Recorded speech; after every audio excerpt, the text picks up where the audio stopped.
10th படிக்கிறான். அம்மா will you please send me 2000 rupees? 2000 ரூபாயா? திட்டி அனுப்பல, செருப்பல் அடிப்பேன். திட்டேன்.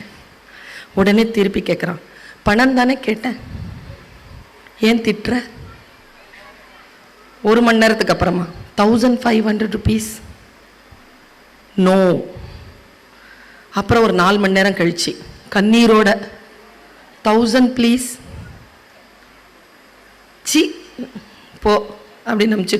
ஏன்னா எதுக்குங்க காசு அவனுக்கு அப்படின்ற மாதிரி. 11 மணிக்கு அம்மா ஒரு 500. என்னடா இவன் இப்படி ஒரு 6 மணி நேரத்திலேயே 2000லேருந்து 500க்கு வந்துட்டான், ரொம்ப தேவை இருக்கு போல இருக்குன்னு அமுச்சு விட்டேன். திமிர் பதில் பாருங்க. Thank you for your charity. எதுக்கு பயன்படுத்தினா இதுவரை